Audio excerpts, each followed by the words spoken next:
Bueno, buenas tardes, muchachos. Por favor, activen sus cámaras.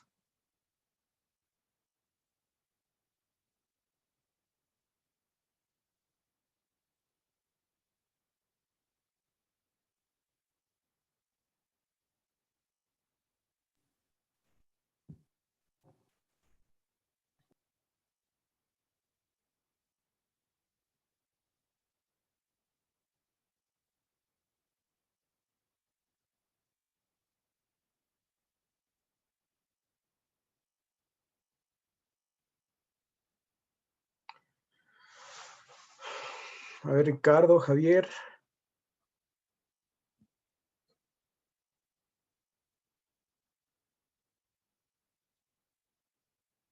Ricardo, ¿puede activar su cámara? Ricardo Venegas. Sí, presente, Inge. Ya, Javier Muñoz.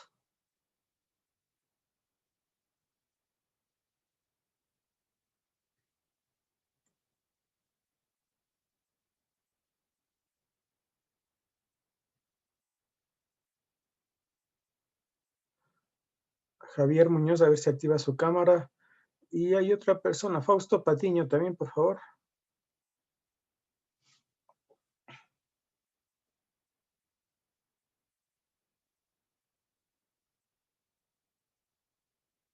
Bien, Yasmín, por favor, ¿de qué semestre usted? Buenas tardes, Inge. Soy Buenas de tardes. séptimo semestre y ¿De, también de octavo, de los dos. de sexto y séptimo? No, séptimo y octavo. Séptimo y octavo, ya, ya. Sebastián.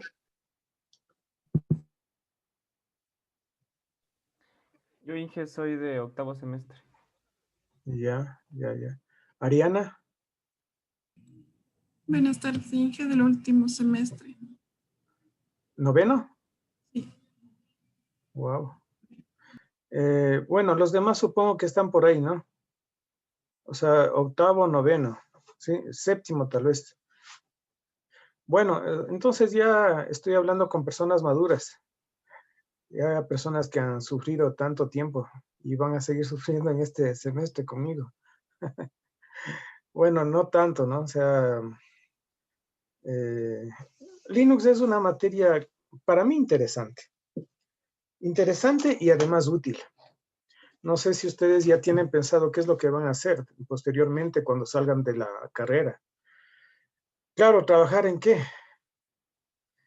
Yo siempre pienso que uno tiene que enfocarse en algo y una de las buenas posibilidades es enfocarse en Linux, porque muchos de los servidores con los que se trabaja actualmente están hechos en Linux, están sobre Linux. Entonces, sí es conveniente que ustedes sepan manejar este sistema operativo. En este curso van a tener ustedes que instalar alguna versión de Linux, ¿sí? Una versión que yo les voy a dar 4 posibilidades, ¿sí? Pueden ustedes instalar una máquina virtual, creo que eso es lo más seguro, digamos, ¿sí? Porque es más fácil, lo más fácil, ¿sí? Y para eso, para la próxima clase, por favor, ya se bajan el VirtualBox, si es que no tienen ya instalado, porque yo creo que a este nivel ya tienen instalada una máquina virtual, ¿no es cierto? Alce la mano a alguien que no tenga instalada una máquina virtual de Linux. Bueno, 2 personas veo. Ya, entonces, igual, ¿no? Si es que no es así, tendrían que bajarse el VirtualBox, que es la máquina virtual con la que trabajamos, y una versión de Linux, que en este caso vamos a trabajar con Ubuntu, en su versión 12.04, ¿sí? Perdón, 2004. 2004 porque 20 es del año, esta versión es del año 2020.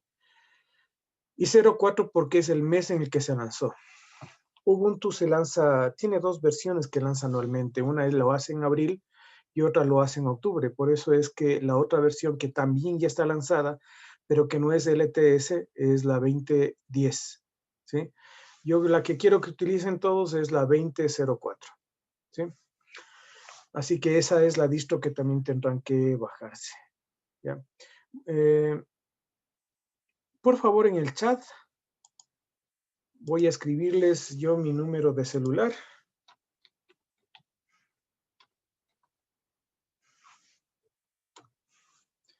Sí, para que me envíen sus mensajes vía WhatsApp y yo poder crear un grupo de WhatsApp.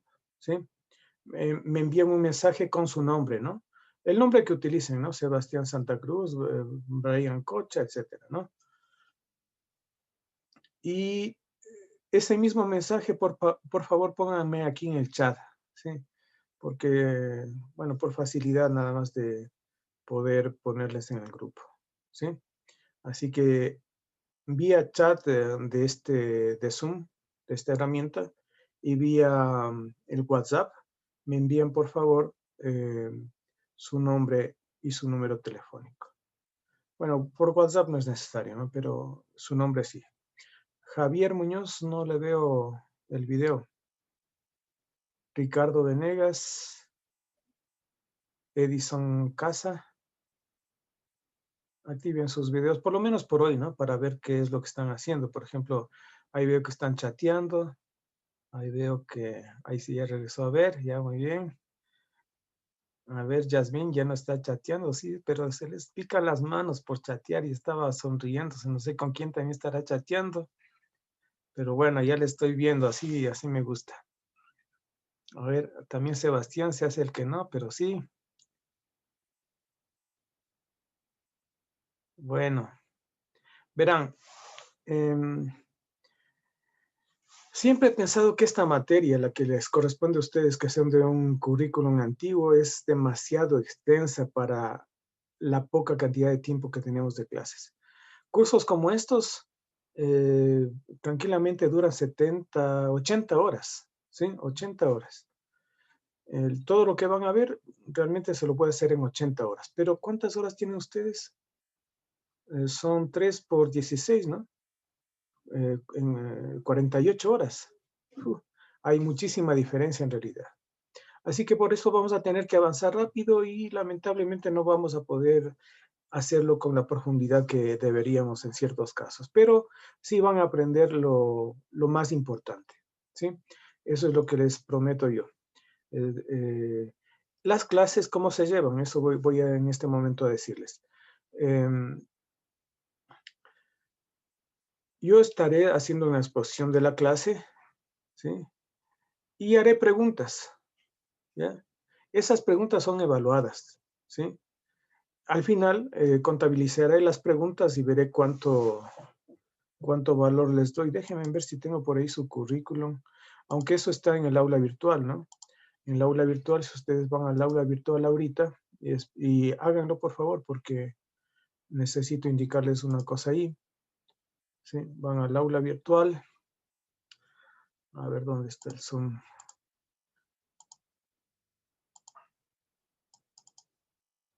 ¿Ya? En el aula virtual, aquí tienen ustedes sistemas operativos Linux. ¿Sí? Bueno, aquí tienen algunas pestañas. Aquí tienen lo de teoría. En teoría ustedes van a encontrar algunos documentos, ¿no? Que les va a servir para todo este curso. Dentro de estos documentos hay esta parte que dice guía del servidor de Ubuntu. Bueno, esto voy a ponerle como primera opción, casi segunda opción en realidad. A ver. Ah, no, como primera opción. ¿Sí? Esta guía del servidor de Ubuntu la descargué desde el sitio de Ubuntu. Y me parece que es la más completa que hay cuando ustedes están utilizando servidores de Ubuntu, ¿no? Porque cuando hablan, por ejemplo, de Red Hat y lo que es Fedora, CentOS, ahí los comandos varían un poquito en la instalación de servidores, ¿no? Pero esta guía del servidor de Ubuntu, pues les va súper bien para esta materia específicamente.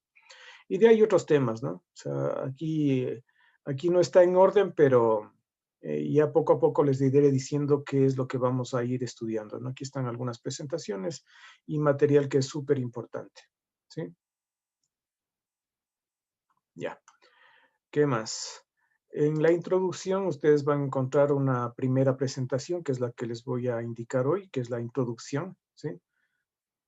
Esa presentación es esta de acá. ¿Ya? Y esa es la que, sobre esa vamos a hablar ahora mismo, ¿no? La próxima clase ustedes tienen 1 hora tan solo. Aquí tienen 2 horas, así que vamos a tratar de abarcar todo el contenido de este, bueno, casi todo, digamos, porque hablamos luego de virtualización. Así que vamos a hablar una gran parte del contenido de estas presentaciones, de esta presentación.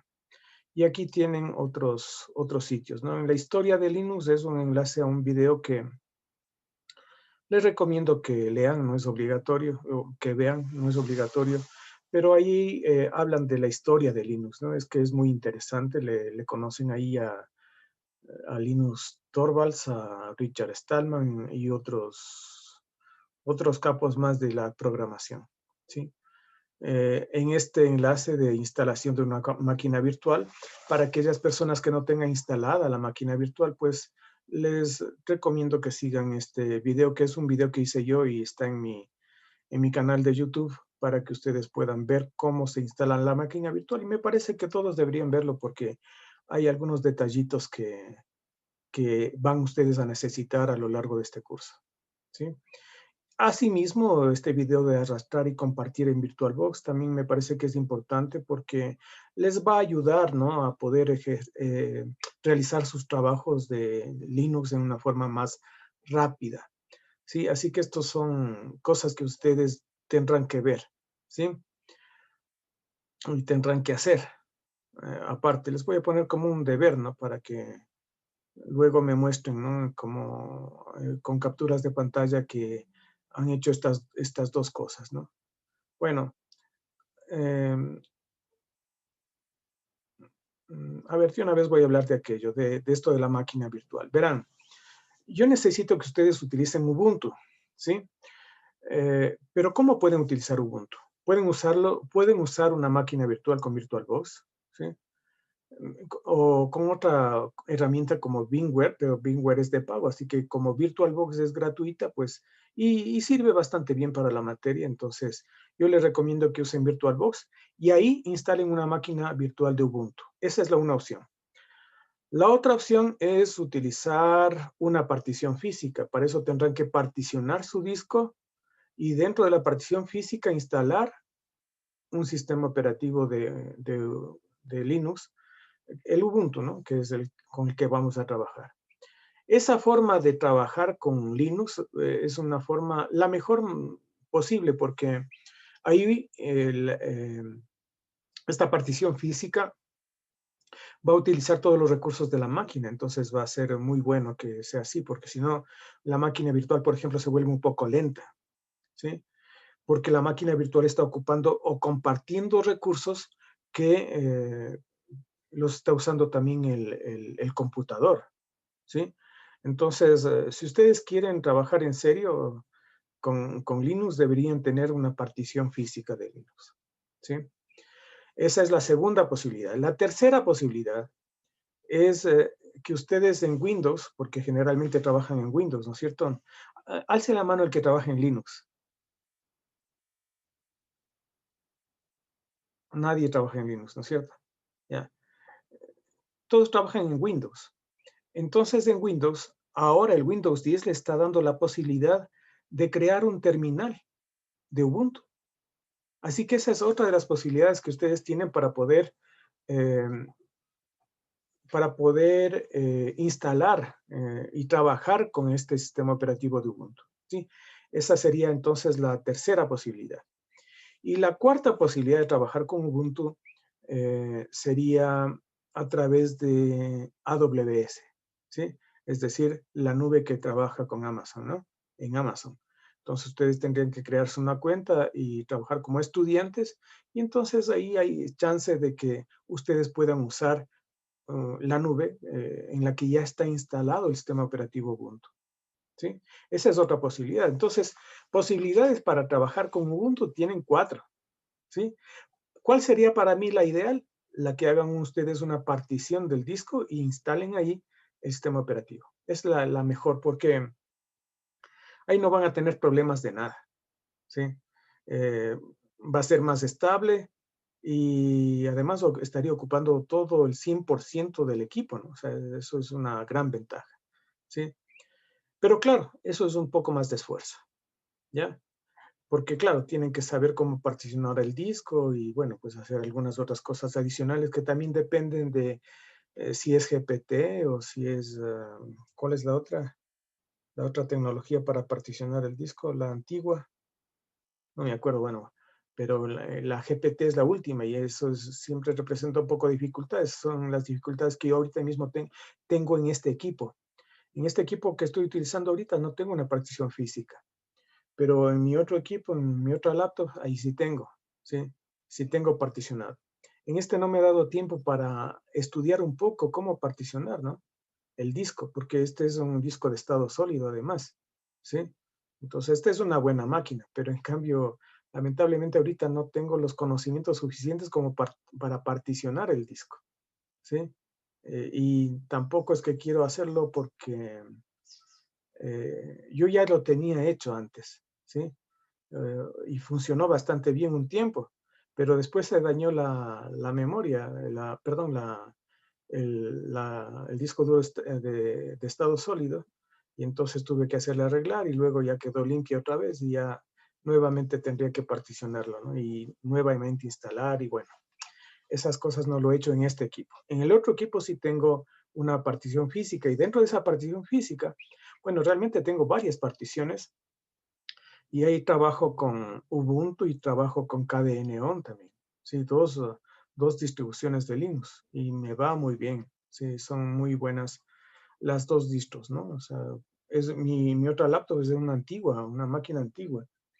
Es una i7, pero de tercera generación, pero funciona súper bien. Así que por eso les digo, ¿no? Si alguien tiene una máquina un poco vieja y que no tiene muchos recursos, sería bueno que utilice Linux, le va a ir súper bien. Bueno, esto respecto de esas 4 posibilidades. Como les decía, la mejor es la partición. Después yo me iría por la máquina virtual de VirtualBox, ¿sí? O también creándose una cuenta en la nube, ¿no? Porque creándose una cuenta en la nube, bueno, eso, sino que no sé cuántas restricciones tienen. O sea, no sé si hay una restricción de tiempo, pero creo que hay un tiempo suficiente como para que terminen el curso y puedan usar gratuitamente esa parte de la nube. Y es muy sencillo, ustedes de ahí no tendrían que instalar nada. Pero si necesitan una conexión a internet, eso se hace muy sencillo, es súper fácil de hacer. Yo tengo también una cuenta en AWS y puedo usar Ubuntu, ¿no? Sin ningún problema. Esa sería la segunda. La tercera, entonces, sería la de VirtualBox. Y la cuarta, tener un terminal, ¿no? El terminal yo lo he probado y no he tenido problemas. Sin embargo, he visto que otros estudiantes sí han tenido problemas, ¿sí? Entonces, como que se les cuelga, como que no funciona bien. Por eso le pongo como cuarta posibilidad, ¿sí? Yo creo que la posibilidad más factible para ustedes es la máquina virtual, ¿ya?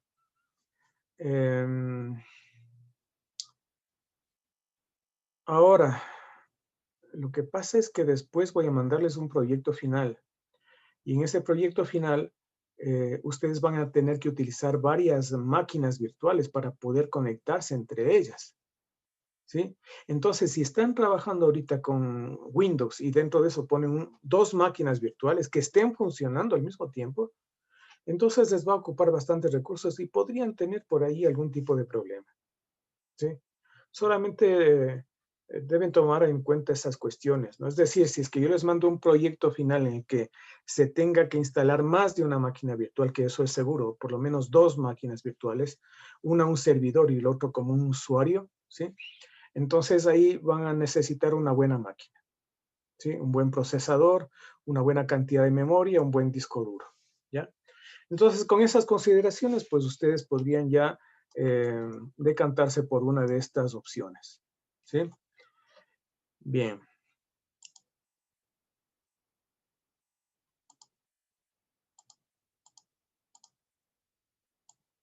A ver. Un paseo por el aula virtual, ¿cómo lo tengo? Bueno, en inicio, por si acaso se olviden, está aquí, creo que ya le subí el sílabo a esta.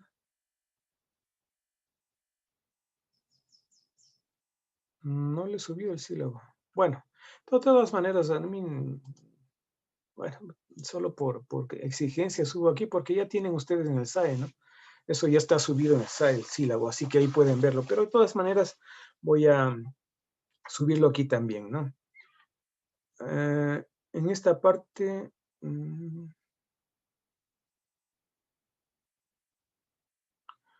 vaya. Ah, sí, sí, claro, es que esto no le veía. Aquí está la información para la comunicación vía Zoom, por si acaso se olviden, ¿sí? Les pongo aquí entonces, ¿sí? Para que ustedes puedan tener el enlace para las clases, ¿no? Este enlace va a ser único, así que no van a tener ningún problema. Después hay una pestaña que dice deberes, ahí van a subir todos los deberes, ¿sí? Aquí les indicaré en el primer bimestre, segundo bimestre, etcétera, ¿ya? Después tienen una pestaña de laboratorios, aquí está el listado de los laboratorios, miren aquí en hojas guías, ustedes pueden encontrar todos los laboratorios que vamos a hacer en este curso. Son algunos, ¿no? 2, 4, 6, 8, 10, 12, 14, 16, 17, 18 prácticas. Son 18 prácticas. Y hasta, yo espero en el primer bimestre llegar hasta la práctica 10.5.3. ¿Sí? Y en esta misma pestaña de laboratorios, más abajito, de hojas guías, que es lo que acabo de ver, ustedes tienen los enlaces para que suban las prácticas. ¿Ya? Luego, cuando tengan que dar una prueba, pues hay 2 pruebas nada más en este semestre. Vendrán por acá, ¿no? Vienen por acá a las pruebas, ¿sí? Acá es para entregar el proyecto final, ¿sí? Y, bueno, las notas finales donde les indicaré las notas, la introducción que ya les presenté y esta parte de teoría también que ya les indiqué que aquí tienen varios contenidos. Ah, en introducción me estaba olvidando de algo importante, ¿ya? Ustedes tienen, a ver, ¿dónde está? A este no le he puesto, vaya. Vaya. O déjenme ver, también le puse en laboratorios. Bueno, no importa si no está, ya lo subiré o lo hacemos, no hay problema. Se trata del árbol de directorios con el que vamos a trabajar. A ver, nuevamente aquí en hojas guías. Una de estas prácticas, ustedes pueden ver el árbol de directorios que hay que crear para poder responder adecuadamente las preguntas, ¿no? Porque las preguntas van en torno a este árbol de directorios. ¿Sí? Ahora, cuando ustedes instalan el sistema operativo, siempre les va a pedir un usuario y contraseña. Ese usuario, en este caso, es el user 2. ¿Sí? El que se ha creado aquí es el user 2. Y cada usuario tiene su propio directorio. Y dentro de ese directorio, el usuario es capaz de crear directorios y archivos, ¿no? Esos son justamente los que vemos aquí. Y para las prácticas van ustedes a crear un usuario 2. Eso ya les indicaré. Ya les indicaré posteriormente, ¿sí? Pero se van a crear estos directorios, ¿sí? Para poder hacer las prácticas sin problemas, ¿no? Porque hay preguntas que dicen, pásese al directorio tal y de ese directorio tal, ponga una ruta relativa hacia tal archivo y entonces ustedes deben tener una respuesta. Que si no tienen este árbol, pues entonces la respuesta va a estar incorrecta, ¿no? Entonces, por eso, para las prácticas hace falta crear estos árboles, ¿no? Ya. Bueno, eso ya les voy a subir, no hay problema. Entonces aquí debo subir 2 cosas en esta clase. Ya. Bueno, y nada más respecto del aula virtual. Una cosa más, tal vez el glosario. ¿Sí?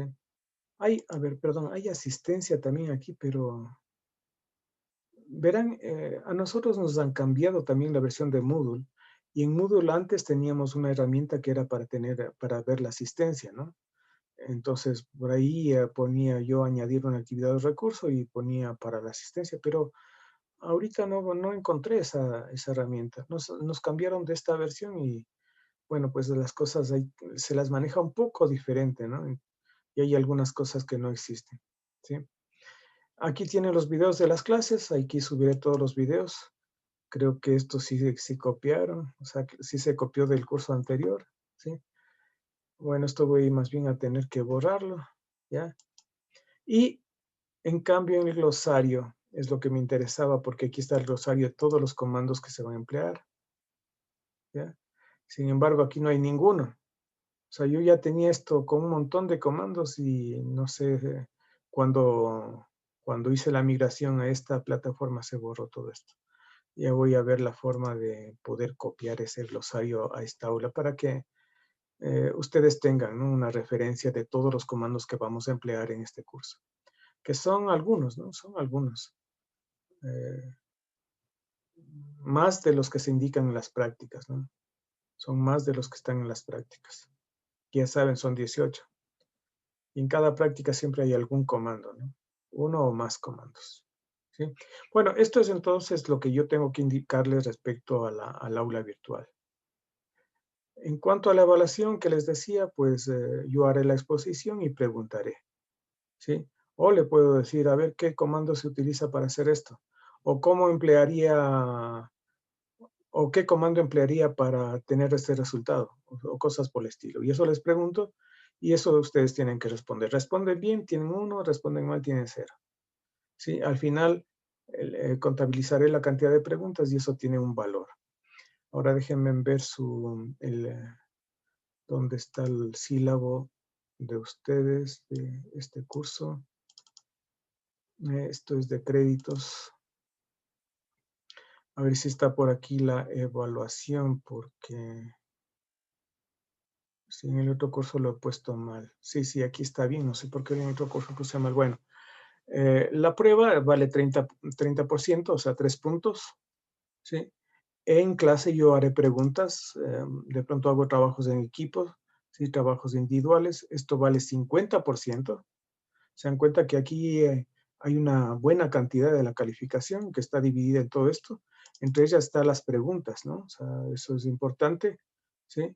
Y en las prácticas de laboratorio es del 10%, los deberes, resúmenes, etcétera, son 10% también. Y en el segundo bimestre cambia un poquito esta parte nada más, los deberes y las prácticas de laboratorio, porque las prácticas son menos en el segundo bimestre. Y además hay un proyecto final, ¿no? Entonces, que serían 10, 20 y 100, ¿no? En total, ¿sí? 80, 90 y 100 en total, ¿ya? Entonces, esta es la forma en la que se va a evaluar el curso, ¿no? Cuando yo hago una pregunta en clases, no es necesario que yo le diga, a ver, señorita Ariana López, por favor, contésteme. ¿Sí? No es necesario que le diga eso, sino que alguien puede alzar la mano y contestar. Y si alza mejor, porque nos ahorramos un poco de tiempo, ¿sí? Pero si no hay nadie que conteste, entonces ahí sí yo digo, a ver, no, nadie me ha contestado, mejor señor Steven Granizo que me conteste, ¿sí? Y entonces si es que contesta bien, tiene 1, si contesta mal, tiene 0. Y mientras más preguntas haga, mejor. Entonces, eso me va a permitir a mí que ustedes estén siempre atentos, que no estén ahí chateando, ¿sí? y que, bueno, pues estén pendientes de lo que estamos haciendo en la clase, ¿no? Entonces, así ya les tengo súper atentos y seguro van a aprender más, ¿no? Yo en el semestre anterior utilicé esta técnica, pues sí, realmente nos fue bastante bien. No hubo ningún repetido y yo pienso que aprendieron más que en el semestre presencial, porque en el semestre presencial yo les hacía preguntas y no sabían contestar y tenían buenas notas en el examen que era más bien teórico, ¿no? En cambio aquí yo les pregunto y yo me doy cuenta, pues, o sea, a ver qué comando utiliza para hacer tal cosa, ¿sí? Entonces, ya noto que actúan. Sí, eso es lo que ha sucedido y espero que en este semestre también suceda, ¿no? Que la gente participe y que la gente aprenda en realidad, ¿sí? Aquí entonces nos toca hacer una introducción, una historia, introducción a lo que es Linux, ¿sí? En esta clase, eso es lo que vamos a ver entonces en este momento, ¿ya? Ya hemos expuesto las políticas, bueno, las políticas, eso lo vemos en el sílabo. He explicado la evaluación del curso y les he hecho una guía por el aula virtual, ¿sí? Las políticas, reglas del curso, bueno, principalmente lo que quería decirles ahí es de que estén lo más puntuales posible, ¿no? O sea, eh, debería haber alguna justificación un poco fuerte como para que se atrasen 5 minutos, ¿sí? O sea, más de 5 minutos no aceptaría, ¿ya? Quisiera que, eh, chico, estoy grabando, si no, ya. Quisiera que entren todos a tiempo para que no perdamos nada de tiempo, que esta materia es bastante larga, ¿sí? Tienen demasiadas cosas, ¿ya? Eh, es difícil llenar toda esta temática en tan corto tiempo. Sí, es muy difícil, ¿sí? Pero bueno, vamos a intentarlo, ¿no? Vamos a intentarlo, ¿sí? Bien, entonces, sin más preámbulos, vamos a continuar, vamos a ver la presentación.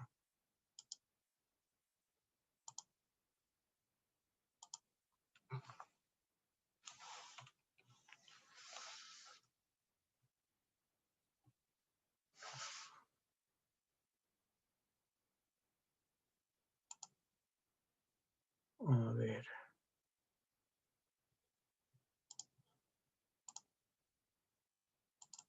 Bien.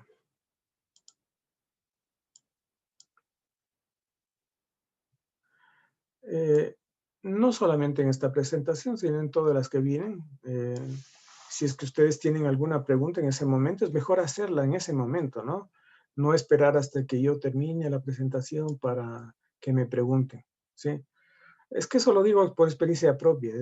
Yo cuando alguien está hablando, me gusta hacer las preguntas en ese rato, porque si no ya se pierde el hilo, ¿no? Entonces es preferible que lo hagan en ese momento, ¿sí? Yo no me voy a enojar porque me interrumpan, ¿no? O sea, simplemente levantan la mano y entonces ahí yo enseguida les doy la palabra para que pregunten alguna cosa. Ese es el mecanismo, digamos, con el que vamos a comunicarnos en estas clases, ¿sí? Bueno, empecemos entonces con el sistema operativo Linux. Vamos a ver en esta clase una historia del sistema operativo Linux, el proyecto GNU, vamos a hablar de este gran proyecto, del tipo de licenciamiento que tiene Linux, que se llama GPL-GNU. Vamos a hablar también de las distribuciones de Linux.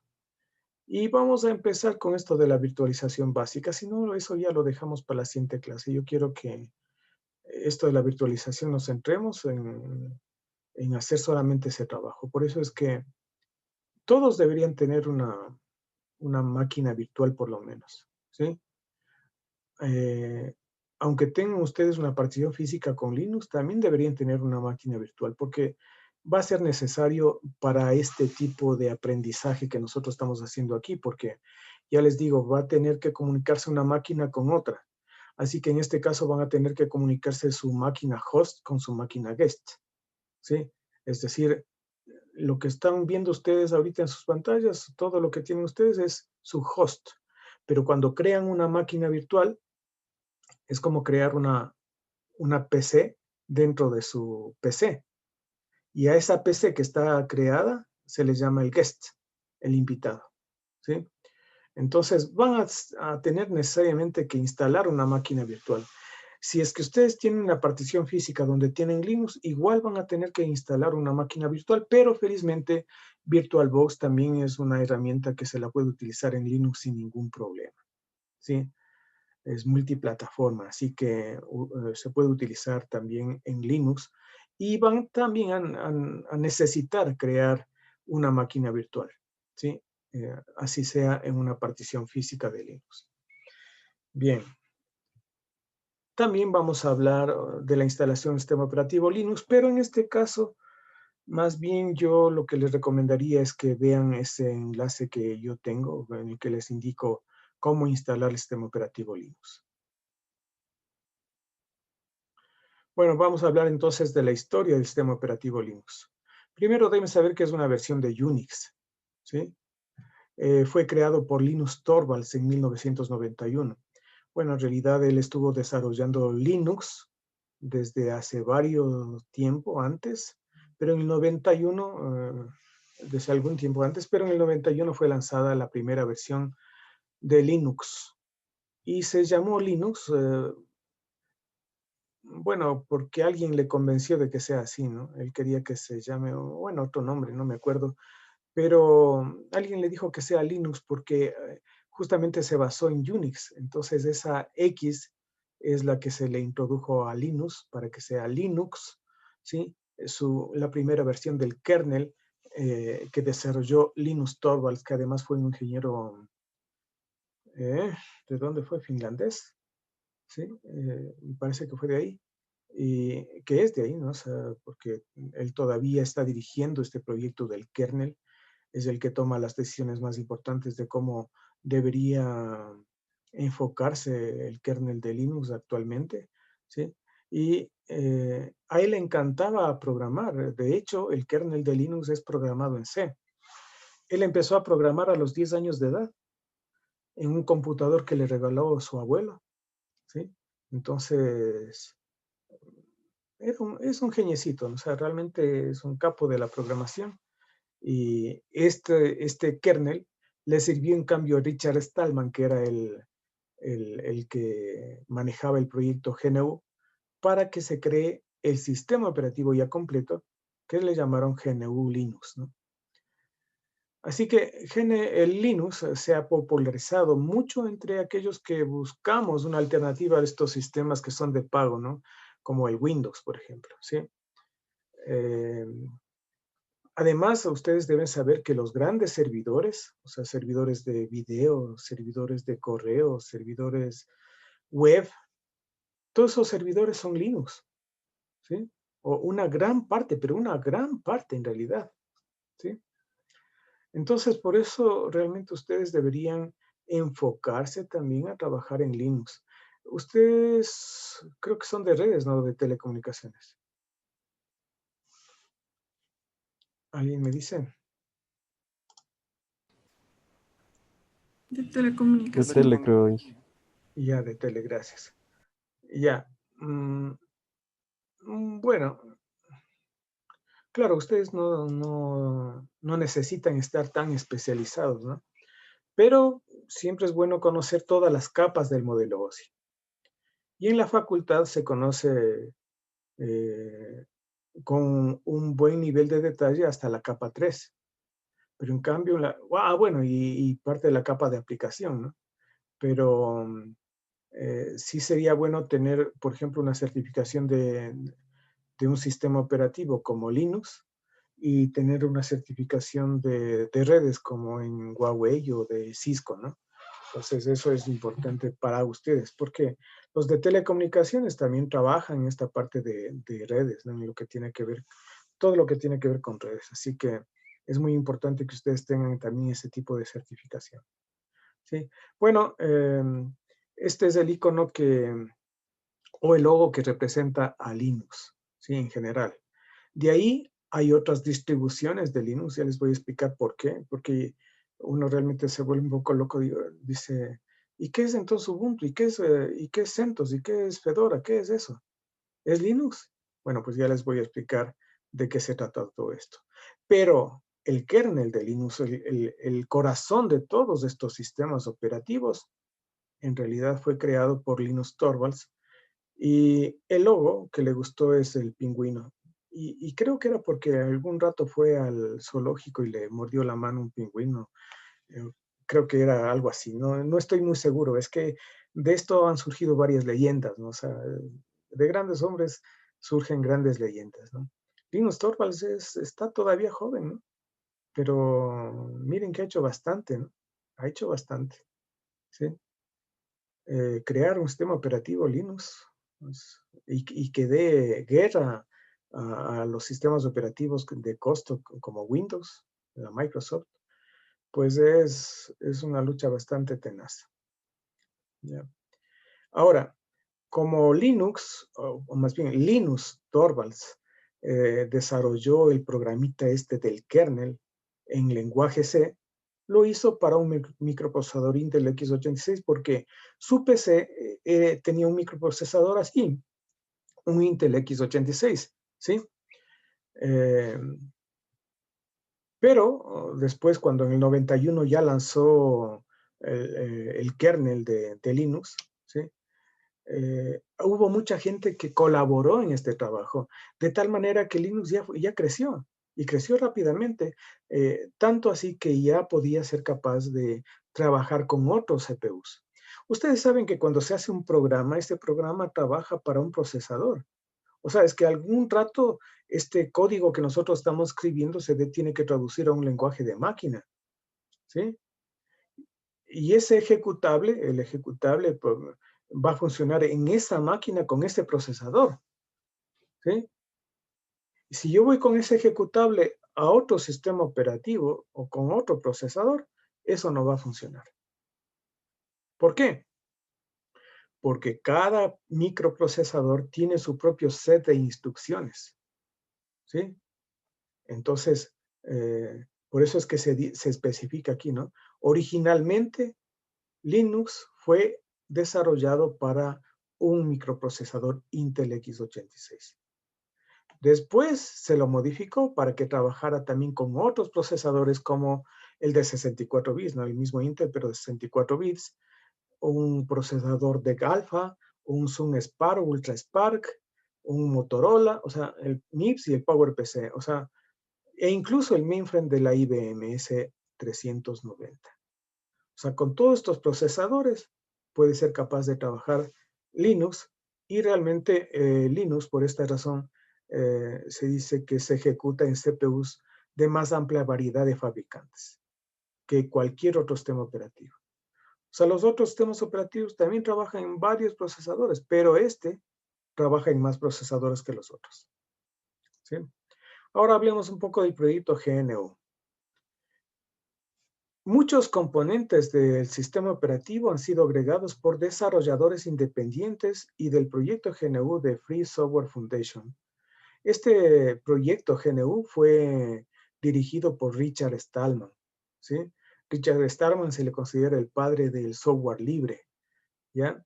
Entonces, esta fundación, esta fundación que estaba trabajando sobre este proyecto GNU, ya creó muchos programas, ¿no? Que forman parte del sistema operativo, pero le hacía falta una parte importantísima del sistema operativo, que está más relacionada al hardware del equipo, ¿sí?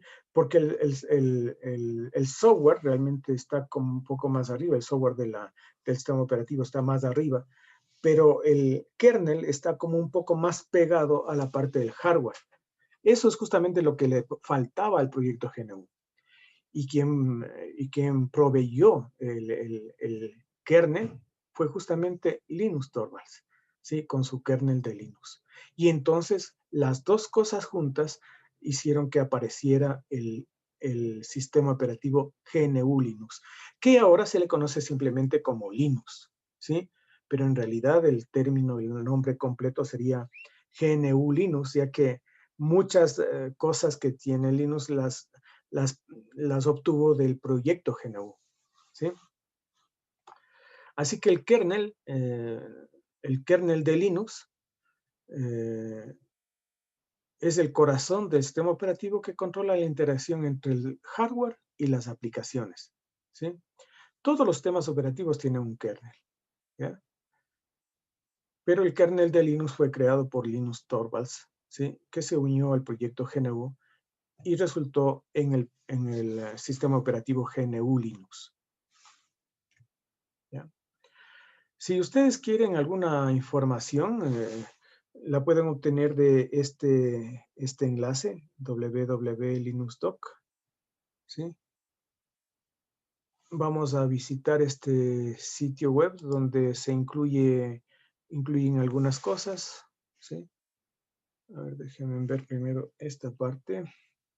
Se incluye enlaces a distribuciones más populares, tutoriales de Linux, páginas man de Linux, aplicaciones, ¿sí?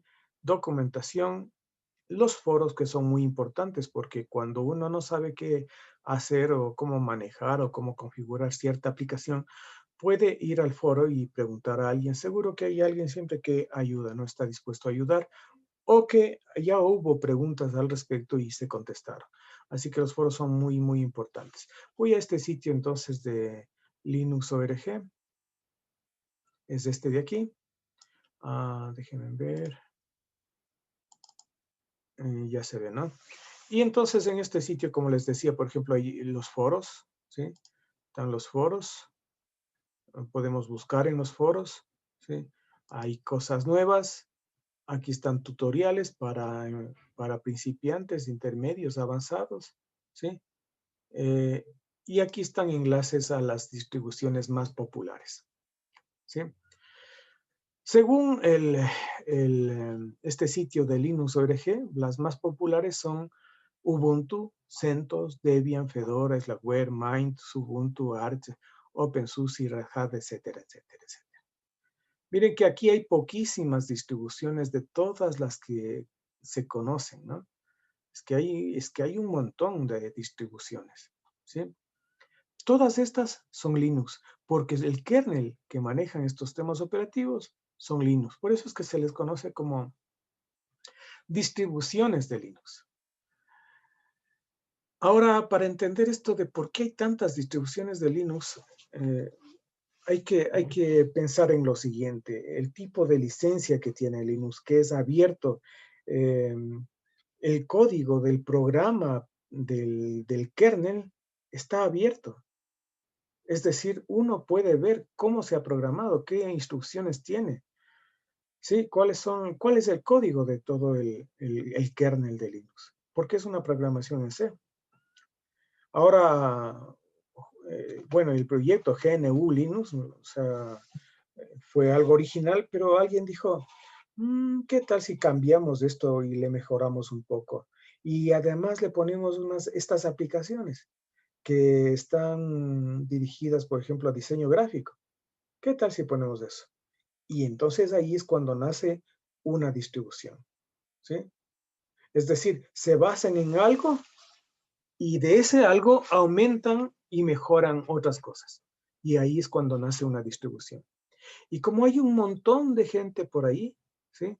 Que le gusta programar, entonces por eso es que nacen un montón de distribuciones. ¿Ya?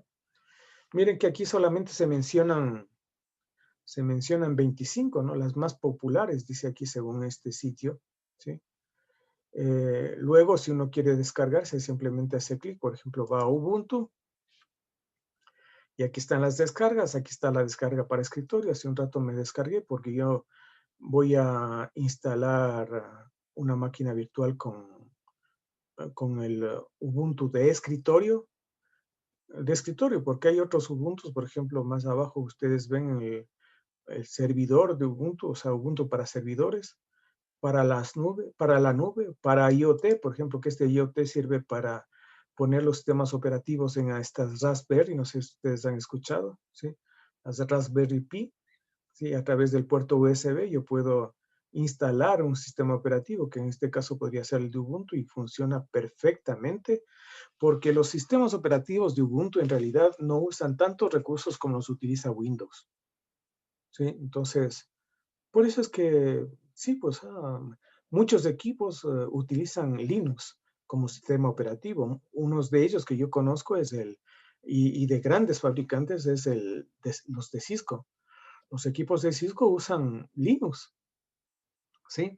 Muchas de las instrucciones que tienen los ruteadores, por ejemplo, reconocen algunas instrucciones de Linux, ¿no? O sea, el kernel es de Linux, básicamente, ¿sí? Entonces, bueno, pues aquí ustedes tienen algunas opciones de Ubuntu. La que yo quiero que se descarguen es el Ubuntu Desktop, ¿sí? Y de Ubuntu Desktop, vamos a hacer clic ahí. Quiero que se descarguen la versión 20.04. Ya les digo que 20 significa que es del 2020 y 04 es del mes. Siempre hay dos distribuciones o dos versiones que lanza Ubuntu al año. Una la hace en abril, por eso es 04, y la otra la hace en octubre, por eso sería 2010. Justamente un poco más abajo ustedes ven la 2010. Esta es la última de Ubuntu, ¿sí? Porque se lanzó apenas en octubre, ¿ya? Sino que me gusta esta LTS que significa Long Time Support, soporte de larga duración, ¿sí? Porque este me va a permitir, o sea, con este soporte de larga duración, que hay actualizaciones de mi sistema. Las actualizaciones del sistema son muy importantes, ¿sí? Muy importantes porque no solamente que mejora algunas cosas visibles, por lo menos, mejora otras cosas que nosotros no vemos y que tienen que ver con la seguridad del sistema. Así que por eso es importante que ustedes siempre vean que haya soporte, ¿sí? Que haya soporte de sus aplicaciones. Eso es súper importante, ¿sí? Si se quedan sin soporte, pues ahí no va a haber quien les ayude. O sea, estoy hablando de alguna otra aplicación. No va a haber quien les ayude. Y eso es bastante grave, porque se puede perder muchísimo dinero en una empresa, ¿sí? Así que siempre tienen que ver que haya soporte, ¿sí? El soporte es algo importantísimo. Es tan importante que la empresa Red Hat justamente vive de eso, ¿sí? Eso por decirles algo. Bueno, entonces ustedes se tienen que descargar tanto el ISO, que no es nada más que el sistema operativo que está comprimido en un archivo de extensión ISO, ¿sí? Y también deben descargarse el VirtualBox. El VirtualBox, bueno, pues hacen 2 clics en el ejecutable y ya se ejecuta el VirtualBox, ¿no? Yo tengo el VirtualBox por aquí. Se ejecuta, ¿no? Y dentro de este VirtualBox yo tengo el Ubuntu Server instalado. El Ubuntu Server es solamente un terminal, porque es un servidor, ¿sí? En cambio, yo quiero que utilicen la versión de escritorio, donde aparecen ventanas y todo eso. En cambio, aquí en mi versión de servidor solamente aparece un terminal, ¿sí? A ver, creo que no se está viendo esto. Déjenme chequear. Solamente se ve esto, ¿sí? Ahorita he arrancado en la máquina virtual con un servidor de Ubuntu, ¿sí? Así que ahorita está arrancando. Esto lo hace de manera un poco rápida porque yo estoy trabajando en una buena máquina, ¿sí? Pero esto sería, la velocidad depende de su máquina, ¿no? Qué tan buenas prestaciones tiene. ¿Ya? Bueno, voy a dejar que siga ejecutándose y después les indico, ¿no? Otra vez. ¿Dónde estoy? Ya. Bien, entonces en este sitio ustedes tenían los enlaces a las distribuciones, tienen tutoriales de Linux que hemos visto que son tutoriales para principiantes, medianos y avanzados, ¿sí? Usuarios. Páginas MAN, bueno, eso no hemos visto, pero eso hay en este sitio, ¿sí? Hay también aplicaciones que uno puede descargarse de este sitio. Otro tipo de documentación, los foros que ya les he mencionado. Hablemos ahora de las licencias GPL y GPL GN1, que son dos cosas que son unidas, ¿no? GPL, que significa Licencia Pública General, ¿sí? Y Linux tiene este tipo de licencia pública general. ¿Qué implica la licencia pública general? Implica que el software es de fuente abierta o código abierto, lo cual significa que el código fuente está disponible públicamente, cualquiera lo puede ver. Y además, no solamente que puede verlo, puede modificarlo y puede adaptarlo a necesidades específicas. Y es justamente esta la razón por la cual existe un montón de distribuciones de Linux. Y también puede distribuirse entre usuarios gratuitamente. Es decir, hay por lo menos aquí dos características de las licencias GPL, que el código es abierto, cualquiera puede leerlo, además se puede distribuir gratuitamente, ¿sí? Esto es lo opuesto al software comercial, porque si yo tengo un DVD de Windows, no puedo darle a otra persona para que instale en sus máquinas, o no se puede instalar, o si se puede instalar, no hay soporte, ¿sí? Y ya les dije que el soporte es muy, muy importante en temas de computación, ¿ya? Entonces, es opuesto al código, al software comercial, donde el código fuente no está disponible públicamente y cada usuario debe pagar una tarifa de la licencia, ¿sí? El software comercial se basa en las leyes de derechos de autor. En este caso, Richard Stallman como que hacía una ironía al respecto de los derechos de autor, porque el software comercial, es decir, el que tiene costo, se basa en leyes de derechos de autor y como él propiciaba el software libre, en cambio hablaba de izquierdos de autor, ¿sí? Entonces, eso solamente puede ser una digresión y una ironía, ¿no? Respecto de el software comercial. Richard Stallman dice que los programas son como una receta de cocina, ¿sí? Deberían ser así, porque una receta de cocina le presta una persona a otra y entonces la otra dice, oh, esta es la receta, chévere, pero sería bueno, ¿qué tal si le ponemos este otro ingrediente? O si hacemos esta primera mezcla y después otra. Y así, de tal manera de tratar de mejorar un producto. Y entonces, cuando ese producto mejorado dice, oh, esta es la receta del primero, pero está mejorada. Así que pruébalo. Y entonces así se van mejorando las cosas. Esa es la idea que tiene Richard Stallman. ¿Por qué es importante para él que el código sea abierto? ¿Sí? Bien, Linux puede descargarse sin costo, como hemos visto, es sin costo. Hay algunas compañías de eso sí que trabajan, que tienen fines de lucro, otras que no, ¿sí?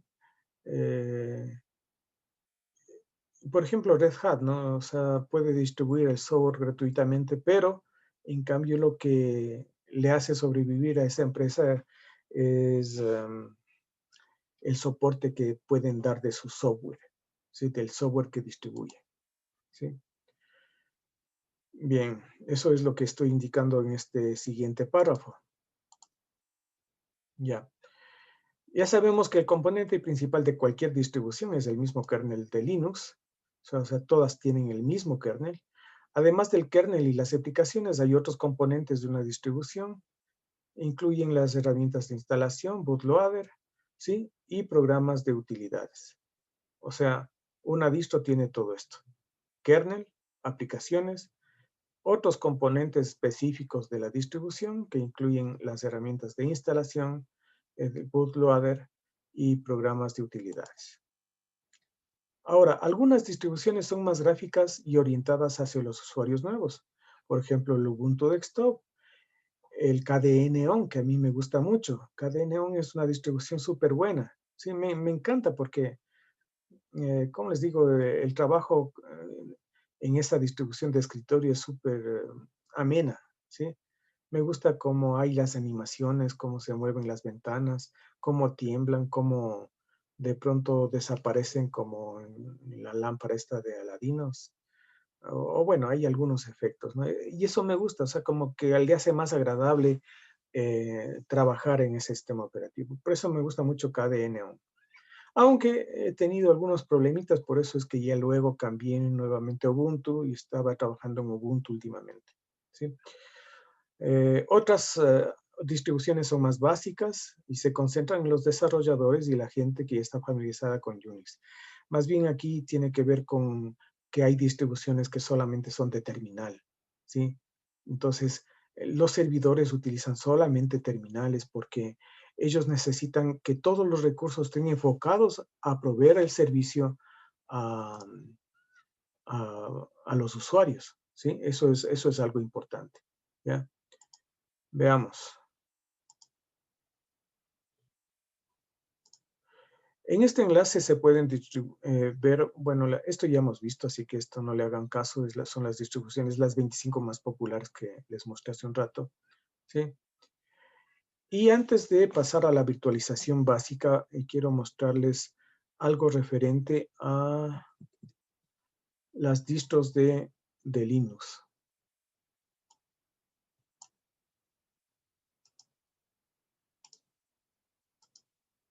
Eso está aquí. Esto lo tienen ustedes de la Wikipedia, ¿no? Lo pueden obtener en la Wikipedia. A ver, no se actualiza todavía. A ver, déjenme chequear esto. Sí. Aquí, ¿ya? Veamos, ya, muy bien. Voy a hacerle el gráfico, voy a mirarle el gráfico completo, ¿no? No se ve, ¿qué pasa?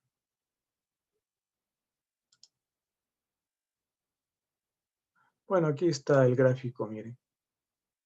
Un montón de liñitas. Y cada línea, ¿saben qué es? ¿Qué representa? Una distribución. Así que distribuciones de Linux hay un montón. Sí, un montón. Un montón de distribuciones. Bueno, realmente no me he puesto a contar, o sea, hay un montón. ¿Sí? Realmente hay muchísimas distribuciones de Linux, pero fíjense ustedes en una cosa. Caramba, no sé por qué no puedo hacerle más pequeña. Bueno, voy mejor acá, que es de la Wikipedia. Y sí, aquí tienen ya más pequeño.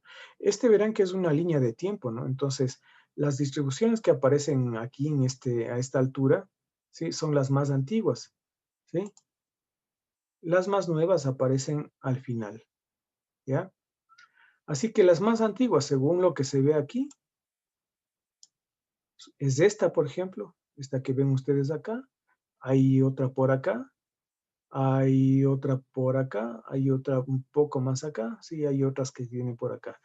Pero yo a estos yo les llamo familias, porque por ejemplo de esta, miren el montón de líneas que parten de estas, ¿no? O sea, un montón de distribuciones que ha partido de esta. Ya vamos a ver cuál es. Acá también hay bastantes distribuciones, ¿no?, que han partido de esta. Y acá hay otras más, o sea, un buen número de distribuciones que han partido de esta. ¿Sí? Luego hay otras que son más pequeñas, o sea, no es una familia muy grande, ¿no? Están por aquí. Así que cada una de estas leñitas representa una distribución, ¿sí? Bueno, entonces voy a ampliarle, ¿sí? Y vamos a ver la primera línea que aparece por aquí, la primera familia, Debian, ¿sí? Y de Debian han surgido, por ejemplo, esta otra gran familia, ha surgido esta que está aquí, ¿cuál será? Ubuntu, ¿sí? Este es Ubuntu. Y de Ubuntu, pues, surgen otras distribuciones, como por ejemplo, vamos a ver, Kubuntu, que es algo conocido, Xubuntu es algo conocido, bueno, algo conocido por mí al menos, ¿no? Porque otras no las conozco. Element, ¿sí? Es otra conocida. Elementary OS también es otra conocida para mí. ¿Cuál más conozco por aquí? Bueno, Lubuntu. Y por aquí nada más, ¿sí? Y de aquí de Debian, recuerden ustedes que estamos en Debian, ¿sí? Hay otras distribuciones, ¿no? Hay otras distribuciones más, pero una de las más grandes es esta, ¿no? De Ubuntu, ¿sí? Hay otra que también es un poco grande, que está más arriba, que es Canopix, ¿sí? Canopix tiene otras distribuciones que parten de Canopix. pero de estas sí no he trabajado con ninguna de estas. Sí, es que hay tantísimas, no, imposible trabajar con todas. Sí, no he trabajado con ninguna de estas. Y más abajo vamos a ver qué otra gran familia hay, es esta de acá, vamos a ver. Slackware, bueno, pero antes de eso es el SLS. Veamos que si está así un poco después aparece Debian, ¿sí? Debian está a esta altura, a la altura de Slackware más o menos, ¿sí? Y Slackware es el padre de otra familia, ¿no? Vamos a ver si conozco yo alguna de estas distribuciones. No conozco ninguna.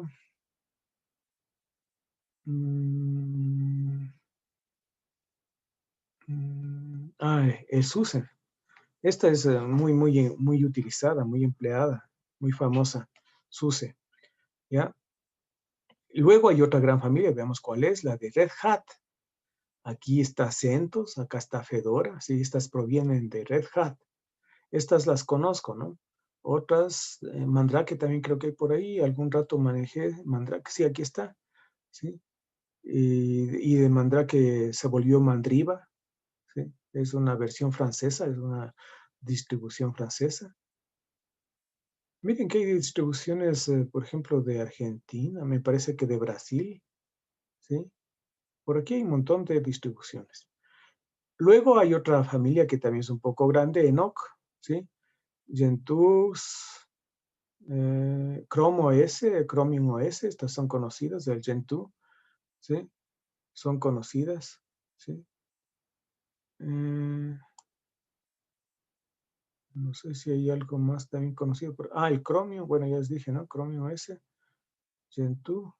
Bueno, vamos a ver esta otra, Arch, que también es media grande. Arch, no sé, de esta sí no conozco ninguna. ¿Sí? Y luego hay otras, ¿no? Que se han muerto, no han producido ninguna familia. Pero ustedes ven más abajo algo que es muy importante. Fíjense, Android. ¿Cuándo nació Android? Entre el 2007 y 2008, a finales de 2007. ¿Sí? Android, pero Android viene de Linux. ¿Sí? Y por aquí no le vi el huevo ese. Bueno, hace un rato le vi, ahora ya no lo encuentro, pero bueno, de Android vienen otras distribuciones, sí, pero es también Linux, ¿se dan cuenta? Linux está en muchos lados, ¿no? En muchos sistemas, ¿sí? Bueno, esto es en cuanto a distribuciones, ¿sí? Bueno, con ustedes voy a avanzar un poco más rápido porque no hay menos tiempo que con el otro curso, ¿sí? Entonces, vamos a ver lo siguiente en la presentación.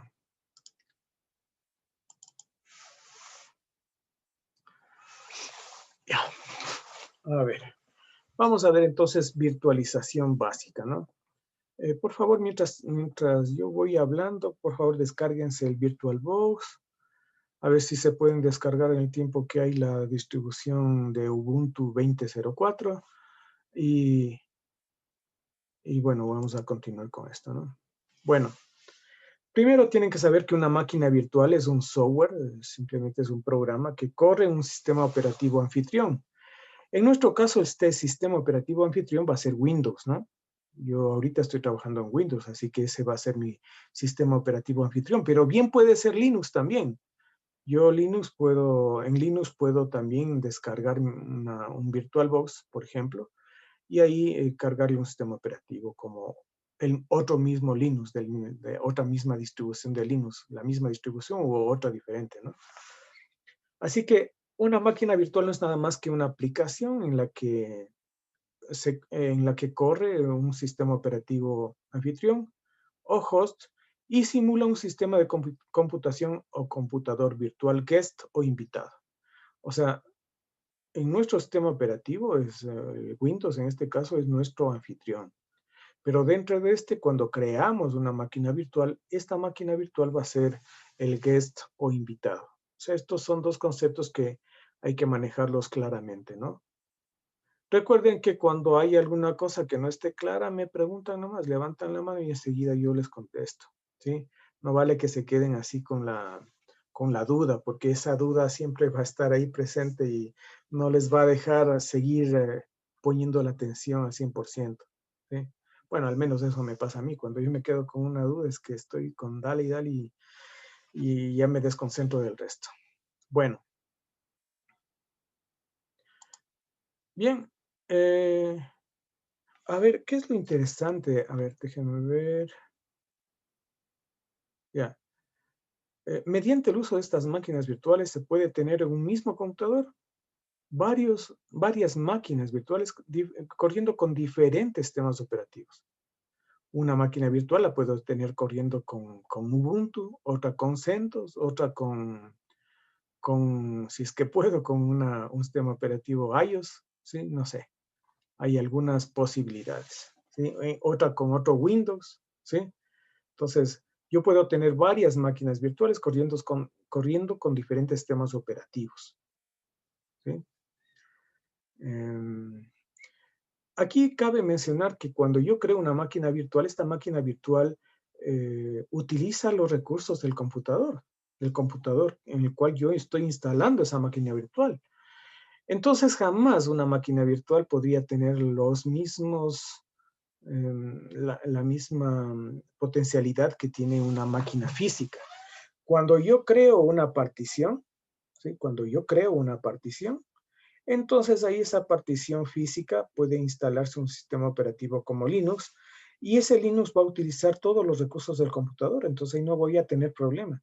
Pero cuando uso una máquina virtual, el sistema seguro se vuelve un poco más lento, especialmente cuando estoy trabajando con Windows, ¿no? Que usa muchos recursos, ¿sí? Entonces, no va a ser lo mismo trabajar con una máquina virtual que con una máquina física, ¿sí? Además, la máquina virtual va a tener que crear sus propias tarjetas virtuales, ¿sí? A ver, veamos una cosa. Veamos una cosa. Y una vez que estamos por aquí, voy a la ventana de comandos, CMD, ¿ya? A ver, déjenme mostrarles. ¿Sí? Estoy en la ventana de comandos de Windows, ¿ya? A ver, hay un comando aquí en Windows que se llama ipconfig y pongo /all, a ver, ¿dónde está el /all? ¿Sí? Y me muestra todos los dispositivos de red que tengo, ¿sí? Miren, aquí tengo configuración IP de Windows, bueno, esto es algo relativo a Windows, y acá tengo un adaptador de Ethernet de VirtualBox. Así que este adaptador Ethernet es la tarjeta de Ethernet, es una tarjeta virtual porque ha sido creada por VirtualBox. Y esta tarjeta de red tiene esta dirección IP. Luego tengo un adaptador, una tarjeta inalámbrica, una tarjeta de red inalámbrica, ¿sí? Estas son las especificaciones. Ahorita esta red no está conectada, ¿sí? Porque yo estoy utilizando la red cableada. Por aquí me habla de otro adaptador de LAN inalámbrico. Pero estos son adaptadores virtuales, dice, de Microsoft. Esta es la 1, esta es la 2. Sí, estas son virtuales, eso dice claramente, porque más abajo estoy viendo que hay inalámbricas que es la inalámbrica física real, ¿no? La que yo tengo, pero que también está desconectada, porque la que está conectada aquí es la Ethernet, ¿sí? Y aquí tengo mi dirección IP, ¿ya? Mi máscara, mi dirección IP, ¿sí? La puerta de enlace predeterminada y... Bueno, también tengo el servidor de HCP y bueno. Y también tengo un adaptador de Bluetooth, ¿no? Sí. Esas son todas las tarjetas que puedo mostrar con el comando ipconfig all. Lo que les quería mostrar con esto, recuerden ustedes que era que la máquina virtual, el VirtualBox, crea sus propias tarjetas de red virtuales, ¿sí? Ahora, ¿esto es una ventaja? Sí, porque porque cuando yo instalo una distribución de Linux en una partición física, pueden haber problemas en cuanto a en cuanto a que reconozcan las tarjetas de red las distribuciones de estas, porque es posible que no tengan los drivers, ¿sí? Ese puede ser un problema. Pero en cambio aquí, cuando se trata de máquinas virtuales, ahí no van a tener ese problema de compatibilidad o de reconocimiento de drivers, porque la misma máquina virtual ya crea sus propias tarjetas virtuales, así que no va a haber ningún problema en ese sentido. Bueno, vamos nuevamente acá.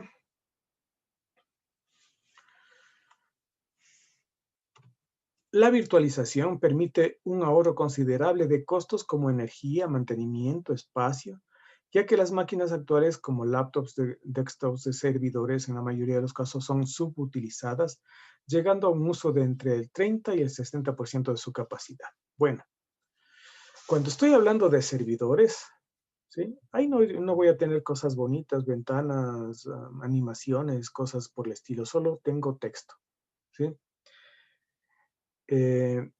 Entonces hay un montón de recursos que en ese caso podrían estar subutilizados. En ese caso, es conveniente crear máquinas virtuales y de hecho, en la práctica se hace así. Muchas empresas tienen servidores no solamente de correo, podrían tener también servidores web, servidores de archivos, etcétera, ¿no? O sea, en el mismo equipo. Y entonces eso deben crearlo a través de las máquinas virtuales, ¿sí? ¿Qué implica esto? Los beneficios. Pues en vez de tener, por ejemplo, si tengo 3 servidores, en vez de tener 3 máquinas, tengo una misma máquina donde están los 3 servidores mediante virtualización. Y como tengo un solo equipo, entonces solamente hay un equipo que mantener, no 3. Como tengo un solo equipo, ese equipo va a utilizar un espacio, no el triple del espacio. Como tengo un equipo, entonces voy a utilizar menos energía, ¿sí? Y bueno, pues y muchas cosas más. Así que la virtualización ayuda en ese sentido, ¿ya? O sea, tiene sus pros y sus contras, ¿sí? Cuando yo tengo un servidor, pues ahí lo que se está haciendo actualmente y como los procesadores de los servidores son bastante poderosos, ¿sí? Además que tienen muchos recursos, lo que se ha hecho entonces es en una misma máquina poner varios servidores mediante la virtualización. Y la herramienta de virtualización que más se utiliza es VMware, ¿sí? Sino que es de costo. Bien. Ahora, el sistema puede volverse lento debido a que el programa no alcanzará la misma velocidad de ejecución que si se instalase directamente en el sistema operativo anfitrión o directamente sobre la plataforma de hardware. Sin embargo, a menudo la flexibilidad que ofrecen compensa esta pérdida de eficiencia. Es lo que les he mencionado. Si yo pongo varias máquinas virtuales, estas máquinas virtuales van a estar compartiendo los recursos del equipo en el cual están instalados. Así que mientras más servidores haya, pues el procesador va a tener que trabajar más en definitiva, ¿sí? Y esto podría ser un problema, pero en cambio es mucho más flexible, más fácil trabajar con máquinas virtuales que con diferentes máquinas por las cuestiones que les mencioné anteriormente, ¿no? Cuestiones de mantenimiento, de energía, etcétera, ¿sí? Ahora, algunos ejemplos de máquinas virtuales. Bueno, espero que ya se hayan descargado la máquina virtual de VirtualBox y tal vez también la ISO, ¿no? Del Ubuntu 20.04, LTS, ¿no? Vamos a ver. Algunos ejemplos de máquinas virtuales son Colinux, ¿sí? Que es un open source Linux dentro de Windows. También hay la Microsoft Visual PC, Virtual PC. Microsoft Virtual Server, QEMU, que es en cambio esta de Linux, VirtualBox, que trabaja tanto en Linux como en Windows, ¿sí? y no sé si lo hace también en la iOS. VM, que es de IBM. VMware, que es la que les decía que para mí es la mejor máquina virtual, es la que se emplea muchísimo en los servidores de producción. ¿Sí? También Xen, que más bien es de Linux. ¿Sí? Y con eso terminaríamos esta presentación, ¿sí? de la introducción, y vamos a ver ahora sí cómo van con sus aplicaciones. A ver si me comparte Ricardo Venegas, por favor, su pantalla.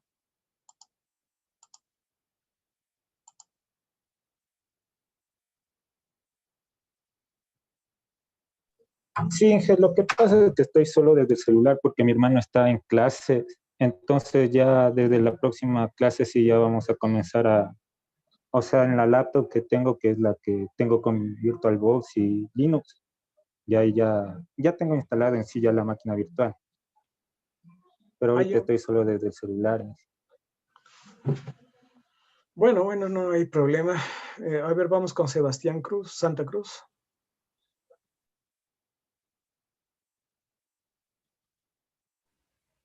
Ahorita le estoy buscando, Inge, porque como había dicho para la próxima clase, no me puse a descargar, Inge. Hace un ratito les dije que descarguen, pues, VirtualBox y el ISO.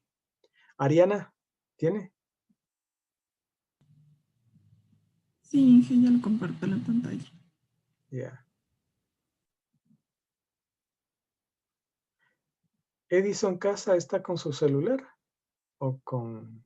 Sí, que estoy con mi celular, pero sí tengo instalado en la máquina virtual en mi computadora y solo me faltaría descargar el ISO y instalarlo. Ah, ya. Bueno, eso tarda más, pero ¿no? Que el VirtualBox no ocupa mucho. ¿Sí? ¿Ninguno de ustedes ha sido mi estudiante? No. Ya. Bueno, espero que sean esta vez y no sé si al final cuando ya estén por egresar. A ver, Ariana. Está con el micrófono apagado. Según yo dice que no puede iniciar porque dice no se puede iniciar la función de compartir, inténtalo más tarde. No sé por qué. Qué raro, ¿por qué será? Sí. Sí, me sale eso. Me sale un mensaje. No puedo compartir la pantalla. Quizás apague su video y luego trate de compartir otra vez.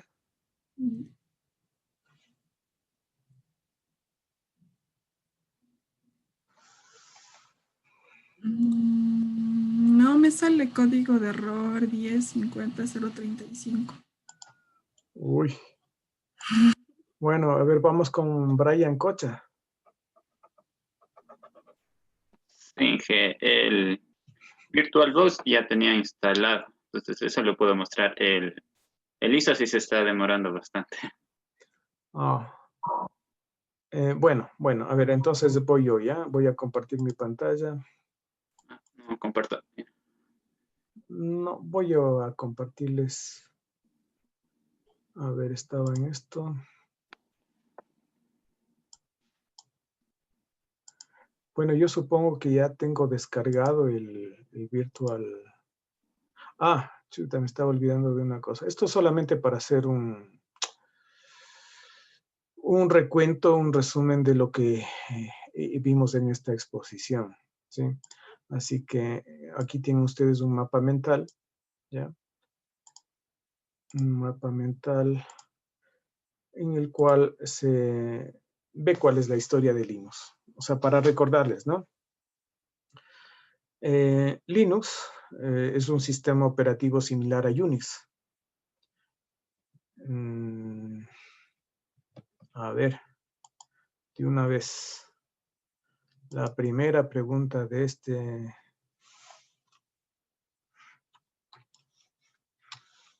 bimestre. Veamos quién me quiere contestar. Verán, ya saben. El que me contesta en forma voluntaria. Si contesta bien, tiene 1. Si no contesta bien, entonces paso a otra persona. ¿Sí? Pero si no hay quien conteste, entonces ahí hago la pregunta a una persona determinada. Y ahí sí, si contesta bien, 1, si contesta mal, tiene 0. ¿Sí? A ver, vamos a ver si han puesto atención. A ver, estoy diciendo que Linux es un sistema similar a Unix. A ver, ¿por qué creen que fue similar a Unix y no a otro sistema operativo? Alza la mano el que quiere contestar, ¿no?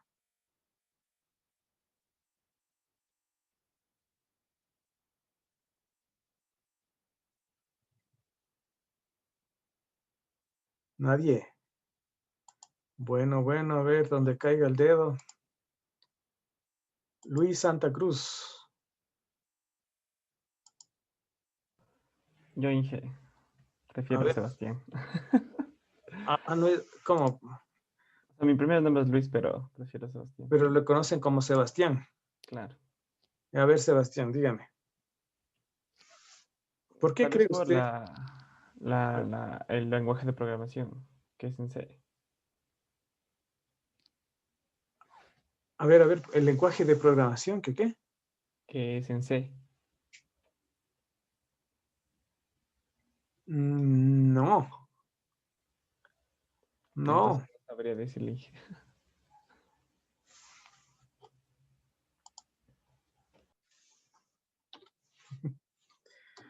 Primer 0. Linus Torvalds.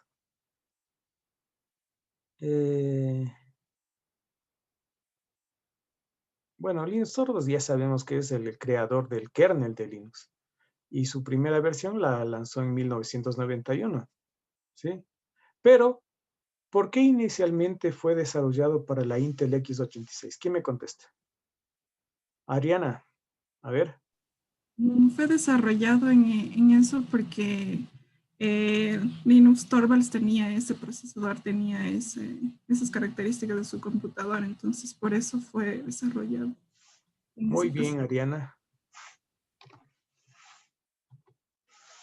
Bien. Y luego fue desarrollado para estos otros procesadores que estamos viendo, el de Galfas, un Spark, Motorola, MIPS, PowerPC. Pero gracias a qué fue esto, o sea, porque inicialmente solamente funcionaba en el x86, en el Intel, pero después aparecieron o se pudo implementar en diferentes procesadores adicionales. ¿Por qué fue esto?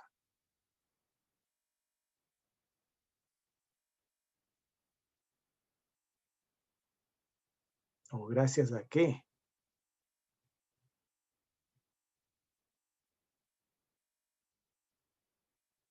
A ver, Paul. Fue posible desarrollar para esos procesadores, ya que era de código abierto el programa, el código. Ya, pero algo más. Hasta ahí está bien. Pero falta algo más. O sea, era de código abierto, pero ¿qué implicaba esto?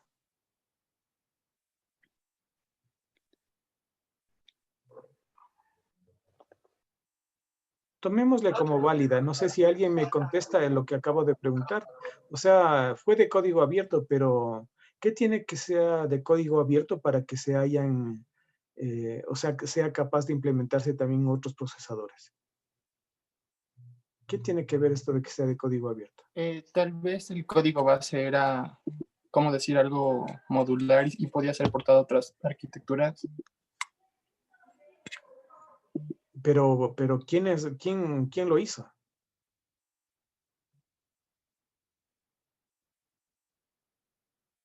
Bueno, no quién, o sea, es que no dije quién.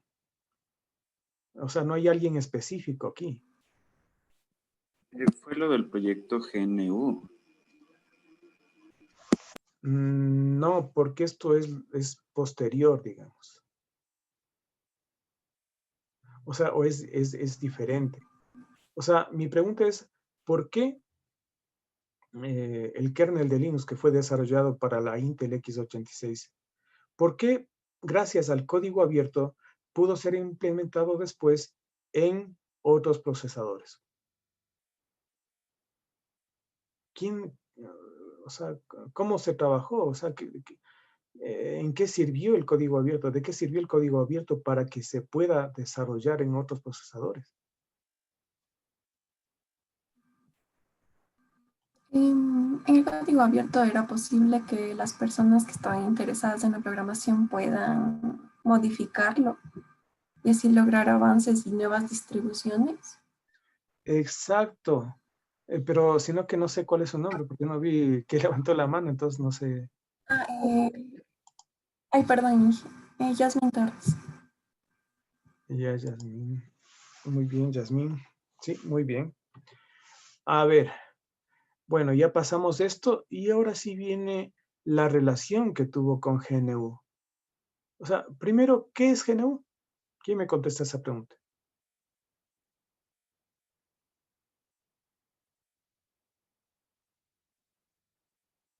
O algo más sencillo, ¿quién lideró el proyecto GNU?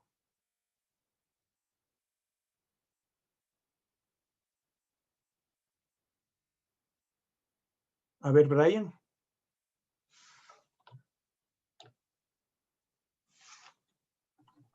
Yo, Inge. Sí, Brian, dígame. Brian Núñez. Sí, Inge. Como usted dijo, es el padre del software libre, el que me parece es Richard Matthew Stallman. Richard Stallman, ¿sí? Muy bien. Muy bien. Bueno, el código era abierto. Y eso implicaba que cualquiera podía leerlo y mejorarlo y luego distribuirlo. Esas son las características de las licencias GPL-GNU, ¿no? Y gracias a eso hubo un montón de distribuciones de Linux, ¿sí? ¿Qué es una distribución de Linux entonces? Distribución de Linux o distro de Linux también se le conoce así. ¿Qué es una distro de Linux? A ver, Steven. Es una versión de Linux, pero que, o sea, está basada en Linux, pero tiene algunas mejoras.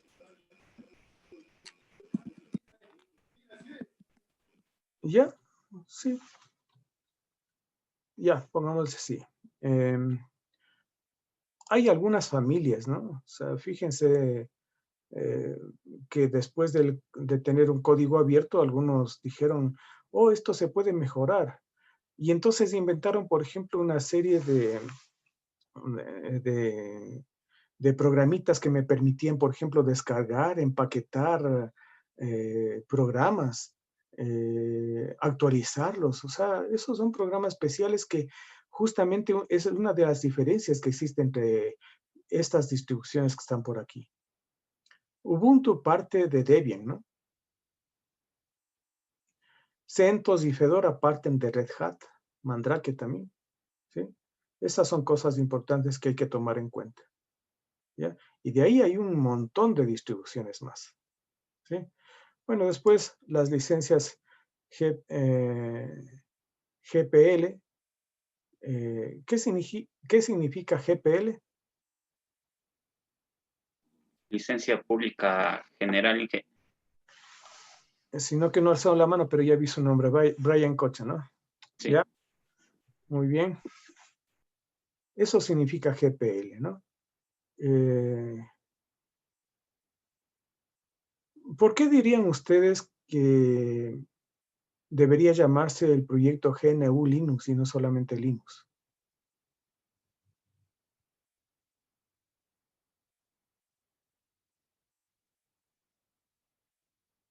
Ricardo Venegas.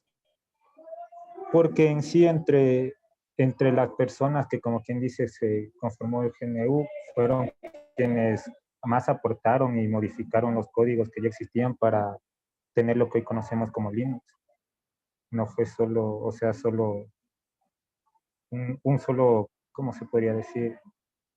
Algo centralizado, sino que entre el GNU, que es el grupo de trabajo, se podría decir así. Sino que GNU trabajaba independientemente, ¿no? Y Linux Sí, pero aparte. pero en sí igual GNU fue más como que hizo más y tuvo muchos aportes en base del código de Linux. No va por ahí porque son cosas diferentes. Sí. A ver, ¿alguien me responde? ¿Por qué se llama GNU Linux o por qué debería llamarse GNU Linux?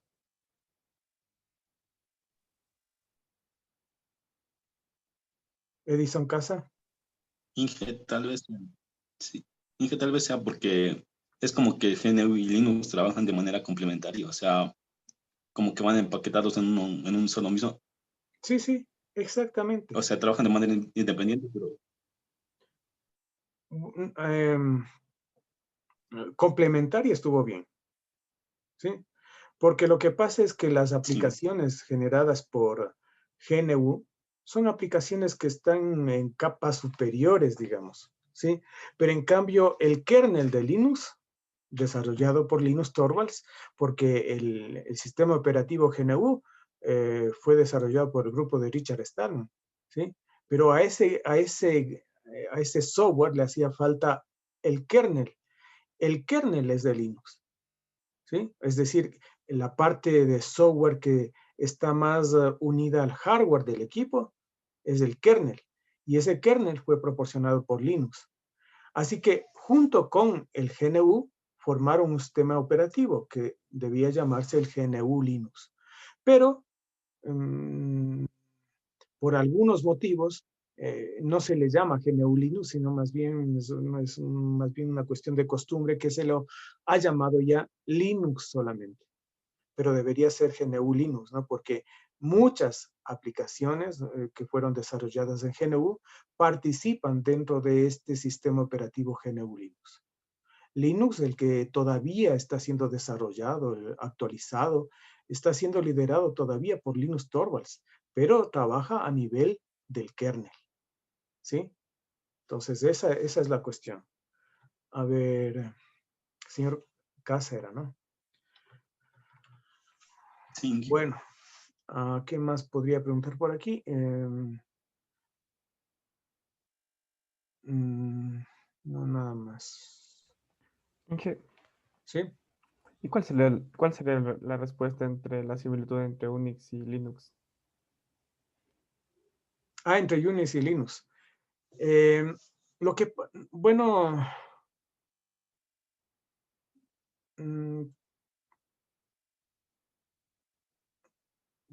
los comandos son prácticamente lo mismo. Yo explicaba al principio de la clase que incluso los laboratorios que ustedes van a hacer aquí son basados, o sea, son de un curso de Unix dado por Cisco, pero son los mismos comandos que nosotros vemos en Linux, ¿sí? Entonces, hay algunas cosas que son diferentes, ¿no? Pero el sistema operativo de GNU Linux en realidad es muy similar a Unix. Sí, por esa razón, porque los comandos son prácticamente lo mismo. ¿Pero por qué? Porque lo que pasa es que Linus Torvalds y también el grupo de GNU en realidad, ¿sí? Trabajaron con esa mentalidad de tener un sistema operativo tipo Unix. ¿Sí? Bueno, al respecto hay alguna otra documentación, alguna otra información, ¿no? Porque por ahí hay una institución que autoriza o que dice este sistema operativo es Unix, ¿sí? Y Linux, a pesar de que es igual a Unix, no se ha dado el trabajo, no le ha interesado en tener esta autorización de esa institución. A pesar de que todas las instrucciones son básicamente las mismas que Unix. Y recordemos que esto lo hicieron porque a Linus Torvalds le gustaba Unix, ¿no? Y quería hacer algo similar, pero en su propio equipo. Por eso es que es similar el sistema operativo de Linux a Unix. Es más, la X de Linux es porque se hace en base a Unix, ¿sí? Sino que esas son unas cosas medias raras, ¿no? Que hay, o sea, Linux realmente es Unix. es del tipo Unix. ¿Y quién dice que sea el tipo Unix? ¿O quién autoriza que, a que legalmente se lo vea como un tipo Unix? Alguna institución que hay por ahí, si no recuerdo cuál es. ¿Sí? Pero a Linux no le ha interesado tener esa autorización. ¿Para qué? No es necesario. ¿Sí? Y aunque sean iguales en su trabajo, ¿sí? En realidad Linux no es Unix. ¿Sí? Es más, no sé, GNU.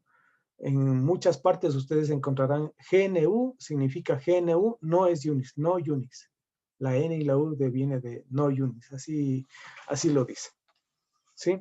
O sea, eso es un poco complicado de entender, ¿no? Pero hay algunos sistemas operativos que son tipo Unix.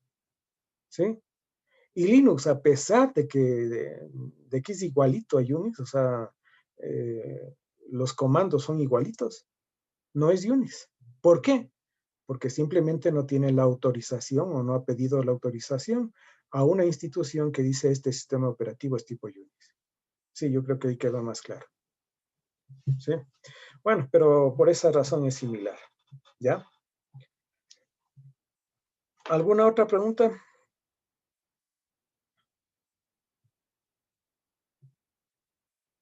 Ya, bueno, vamos a continuar. Yo tengo mi máquina virtual acá. A ver cuánto tengo, por cuánto tiempo tengo.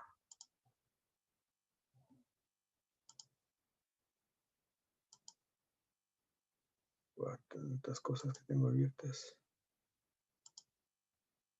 Ya. A ver. Acá ya está mi ventana del terminal abierta. Este es esa es una máquina virtual, ¿no? Sino que está con Ubuntu Server. Entonces yo por ahí hago un enter nada más. Yo le llamé a esta máquina Colibrí. Y el login. Pongo el nombre de usuario y el password. Fíjense que aquí el password ustedes no lo van a ver. Sigo escribiendo, pero ustedes no ven que escriba nada. Esto por si acaso, cuando uno se topa recién con Linux, uno escribe el password, pero no ve que escribe nada y dice, qué raro, no funciona el teclado y sigue escribiendo y escribiendo. Y en realidad sí se está escribiendo, solamente que por cuestiones de seguridad, porque Linux siempre tiene esa mentalidad de seguridad, no se escribe asteriscos, por ejemplo, porque con los asteriscos alguien que esté viendo por lo menos vería de qué longitud es su password. ¿Sí? En cambio, si es que no se ven, no se sabe de qué longitud es, ¿no? ¿Sí? Entonces, miren que ya puse mi clave y ya estoy viendo mi nombre de usuario por ahí, ¿sí? Que es Adrián, y este es el terminal, ¿sí? Y aquí, pues, entonces, yo podría escribir comandos, ¿no? Pero este es un terminal nada más. Verán que este es el servidor de Ubuntu. Así se lo ve. Voy a instalar ahora, bueno, voy a parar esta máquina, voy a apagar esta máquina con un comando que se llama el shutdown now, o sea, para apagarlo en este momento. ¿Sí? Pero dice como, no sé, es que no, me está tapando a ver. Es que escribí mal. ¿Qué pasó? Es que estoy por acá. Esto es un relajo. A ver, shutdown para apagar ahora. ¿Sí? Sino que dice, ¿qué dice? Shoot.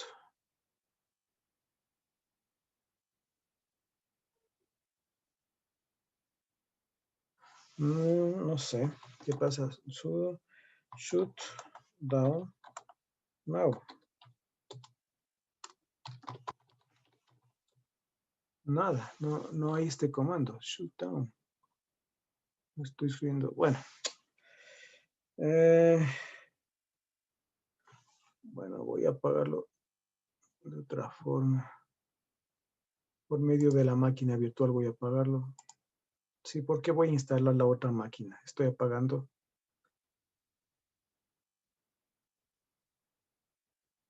Ya. Y ahora voy a instalar una nueva máquina virtual. Entonces hago clic en nueva, ¿sí?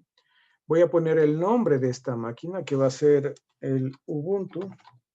Voy a ponerle el 2004, ¿sí? Porque es la máquina virtual que voy a instalar. Y esta máquina virtual se me va a instalar en esta carpeta.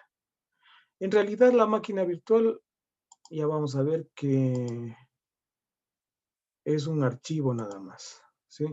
Voy a instalarlo en el D, porque en el D tengo un disco duro tan enorme y está vacío.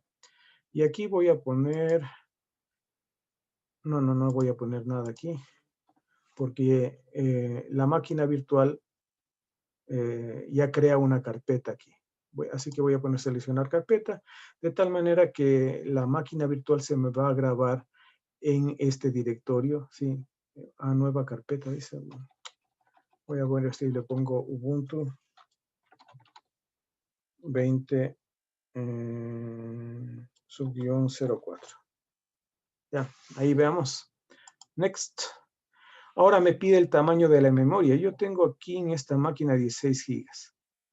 Para mí, trabajar con unos 4 gigas es ideal, o sea, es suficiente, así que voy a ponerle unos 4 gigas. Ahí, 4 gigas. Next. ¿Crear un disco virtual duro ahora? Sí, aquí se trabaja con discos duros virtuales también. Así que quiero crearle el disco ahora. El tamaño recomendado del disco duro es de 10 gigas, dice.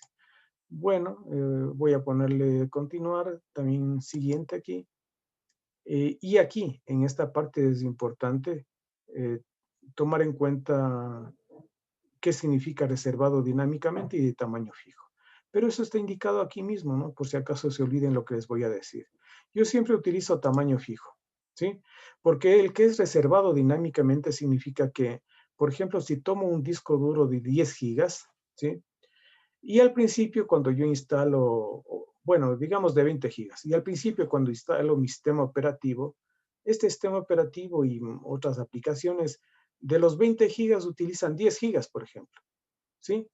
Entonces mi disco duro se vuelve de 10 gigas. Y a medida que yo vaya instalando otras aplicaciones, van a necesitar más espacio, ¿sí? Entonces el disco duro va a ir creciendo. Eso significa reservado dinámicamente. Ahora, esto es conveniente cuando tienen discos duros pequeños, ¿sí? Porque ahí les va a interesar a ustedes ocupar el menor espacio posible del disco. Sin embargo, si tienen espacios suficientemente grandes en el disco que estén libres, podrían utilizar el tamaño fijo. Yo uso el tamaño fijo porque además los discos duros virtuales creados de esta forma trabajan de manera más rápida. Los dinámicos son más lentos, ¿sí? Así que por eso elijo yo tamaño fijo, ¿ya?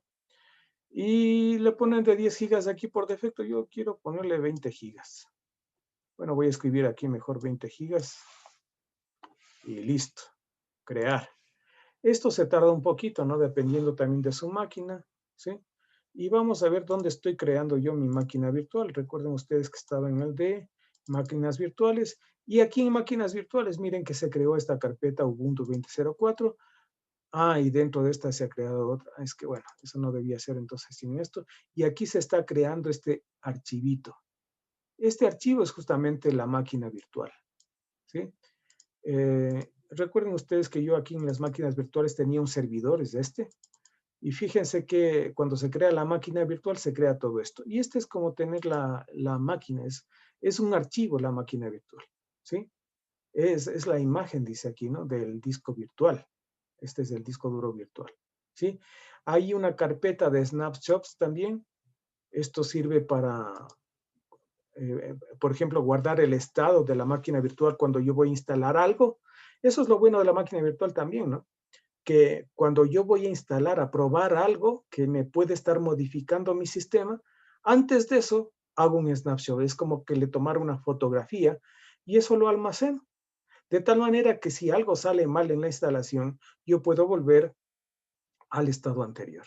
¿Sí? Eso es lo interesante de las máquinas virtuales. ¿Sí? Eso es una herramienta que pueden ustedes utilizar cuando están probando alguna cosa nueva. y dicen, no, esto no me funcionó, no quiero que vuelva a lo que estaba antes. Entonces, antes de instalar, tienen que tomarle una fotografía, es decir, un snapshot. Y eso se almacena en esta carpeta. ¿Sí? Bueno, veamos si es que ya creó el disco. Creo que ya está creado el disco. Miren, en mi máquina se lo hizo rápidamente. ¿Ya? Ya está, mi máquina es como si tuviese mi PC vacío. No está instalado el disco duro todavía. Perdón, el sistema operativo no está instalado todavía. Solo está el disco duro, la máquina física, digamos. Pero cuando le doy clic a iniciar, vamos a ver qué pasa. ¿Sí? Es como si prendiera mi máquina. Entonces empieza a arrancar y seguramente va a buscar el sistema operativo. ¿Sí? Y entonces aquí es cuando dice selecciona disco de inicio. Y aquí dice el server. No, no quiero el server, quiero otro. Vamos a ver. No, no es este, cancelar. Y acá, a ver. Ah, no, pues es este. Ah, pero este es del 2004. Chut. A ver, entonces, ¿cómo hacemos aquí? Es que este es el server. No, no quiero ese. A ver, voy a hacer otra cosa. Si no, no me convence esta parte. Por aquí no he trabajado. Sí. Claro, aquí dice que no arrancó porque no encontró el sistema operativo, así que voy a apagarle nuevamente.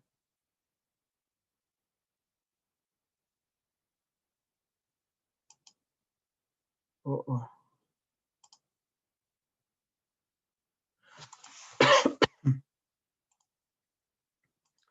No me deja apagarle ahorita, algo hice mal. A ver, voy a cerrarle, apagar la máquina. Listo. Ahora, antes de eso, voy a configuración, ¿sí? Y en la parte de almacenamiento, ¿ya? Voy acá. A ver, ¿a dónde voy?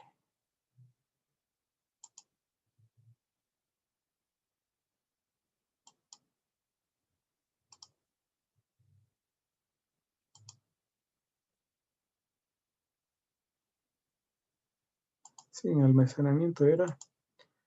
Aquí voy a borrarle este que estaba aquí antes, por eso es que me apareció el otro, y voy a añadirle otro. Vamos a añadir. ¿Dónde le puse en descargas? El Ubuntu Desktop. Este es el que yo necesito. ¿Sí? Entonces pongo añadir. Y ahí sí aparece este que es el que estaba buscando. Seleccionar. Y aquí sí aparece el Ubuntu 20.04 Desktop. ¿Sí? Ahí sí le pongo aceptar. ¿Sí? Y ahí sí le pongo iniciar.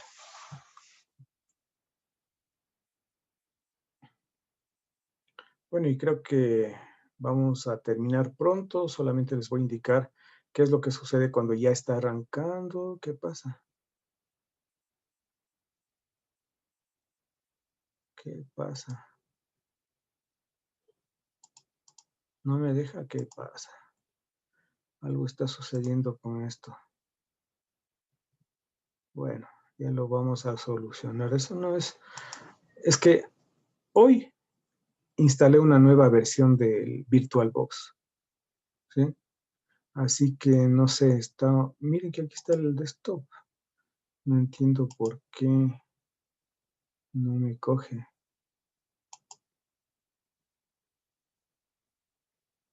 A ver. Es que creo que algo hice mal, así que voy a eliminar esta máquina virtual y voy a crearla otra vez. ¿Sí? Voy a eliminar todos los archivos, ¿sí? Que no me quede nada. Y una vez así mejoro también esta cuestión de esto que estaba aquí de más, ¿sí? Bien, entonces ahora sí listos. Vamos a crear una nueva máquina virtual. El nombre es Ubuntu 20, vamos a ponerlo así, 20-04. La máquina virtual la quiero crear en el disco donde tengo bastante espacio. Aquí, en máquinas virtuales, selecciono la carpeta y listo. Ahí sí, next, cojo los 4 gigas. etcétera. Número de acá. Esto sigo, tamaño fijo y voy a ponerle 20.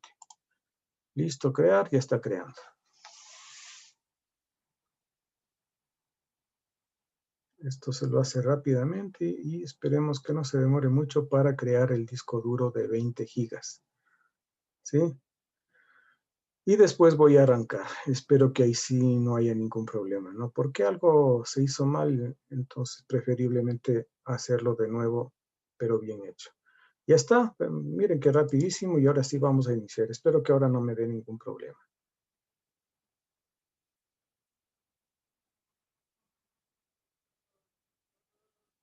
A ver, aquí está el de escritorio, perfecto, ahí sí está muy bien.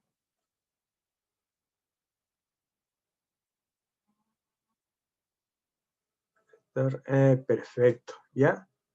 Y de aquí solamente es cuestión de ir siguiendo los pasos, lo que piden en esta máquina, ¿no? Van a ir preguntando algunas cosas y ustedes tienen que llenar. Esto no es nada complicado. Así que para la siguiente clase yo les pediría que ya tengan instalada la máquina virtual. ¿Sí? Bueno, de aquí ya continúo instalando y ustedes ya deberían... Lo siguiente es muy sencillo, o sea, no es nada complicado, así que ustedes podrían hacerlo sin ninguna guía, ¿ya? Lo que les indiqué hace un ratito, eso de escoger en qué eran los medios, o sea, ir a configuración, ir a los medios, eso sí es importante. Bueno, vamos a quedar ahí entonces, muchachos. Nos vemos con ustedes el día jueves, ¿no?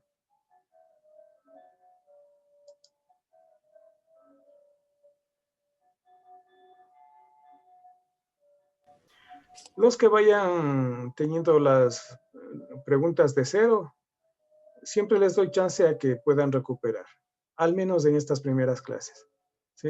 Y ahí las siguientes, y ahí sí ya soy un poco más duro. Ahorita no se preocupen.